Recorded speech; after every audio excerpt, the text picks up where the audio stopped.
Let's call these mass layoffs by what they really are: a coordinated attack on the labor market. It's simple economics. If all companies flood the market with something, supply goes up and demand goes down. The effect this has on the market is that prices go down, of course. These big companies are coordinating their mass layoffs for a reason. Usually, in a post-inflation world where the price of goods and services goes up, salaries are bound to also catch up, albeit slowly for various reasons. Inflation is mostly all over the world, but companies don't want to permanently pay more for salaries. So they are doing these coordinated mass layoffs to manipulate the labor market. These big companies don't even need to take a hit from those layoffs, because their profits have hit record numbers.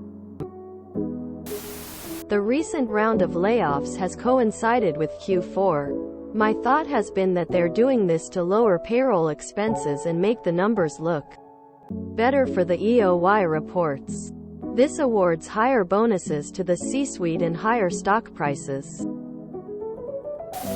What I'm seeing is major corporations doing mass layoffs just in time to boost the company's value, to appease shareholders. Then, they hire fewer people than they laid off because now 2 people are doing what 3 people did before, and they're doing it for a lower wage.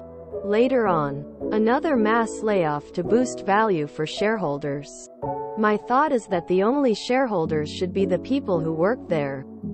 I say this because corporations have a fiduciary responsibility to the shareholders, and if all the shareholders are the workers, then the company would be required to act in the best interest of the workers.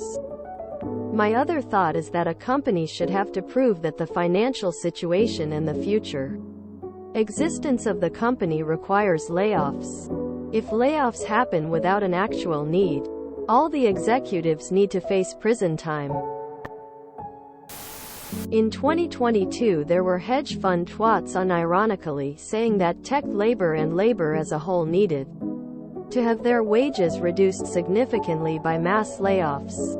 It's like a price fix, but they announce it publicly. Labor and the owner classes have always been at war. This is the owners' class response to the Great Resignation from a few years ago. Fight no war but the class war. It's good to keep in mind that many companies have interlocking boards of directors. So making many move in a certain direction isn't just feasible but very probable.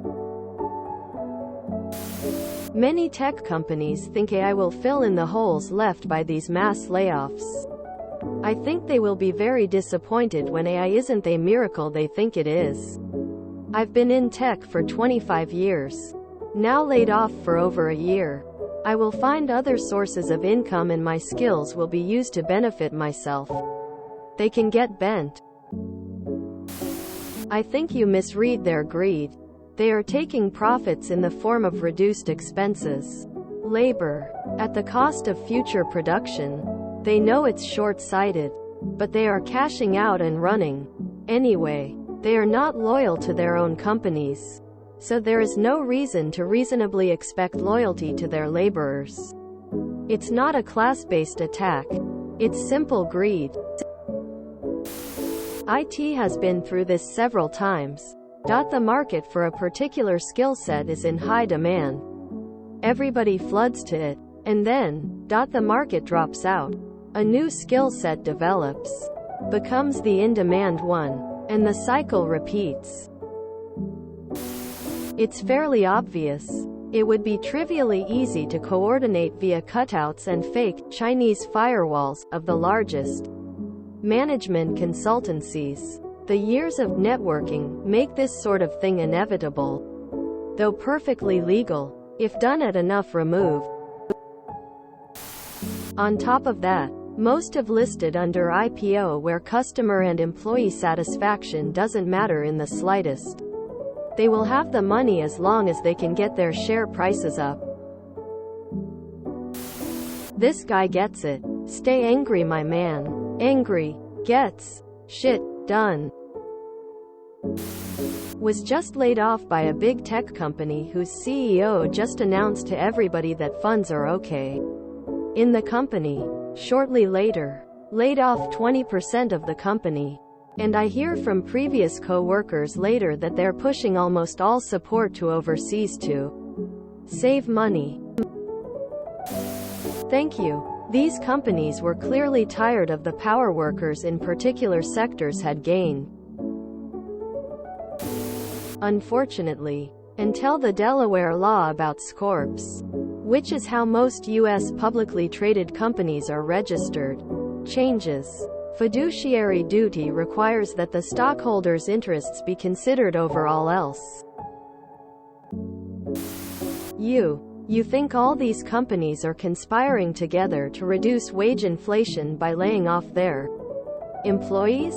No, they are each just acting independently in their own financial interest.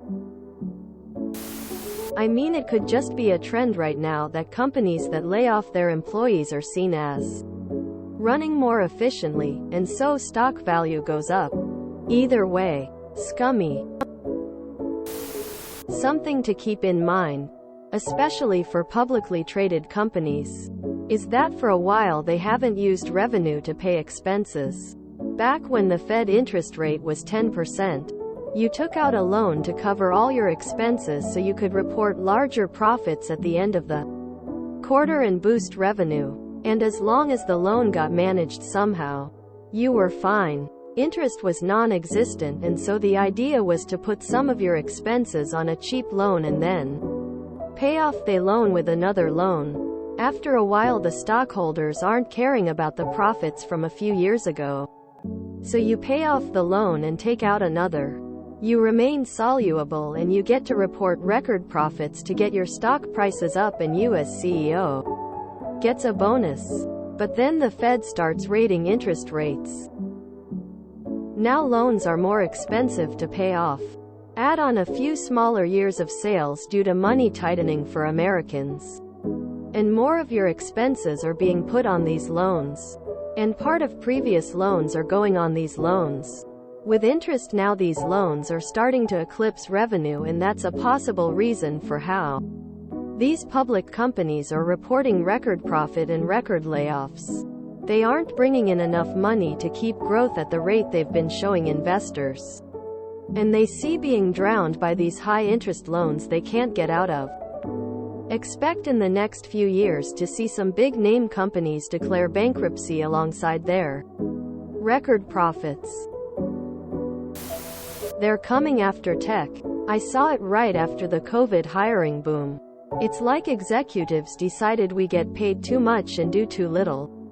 We're going to see more systems failures like with AT&T.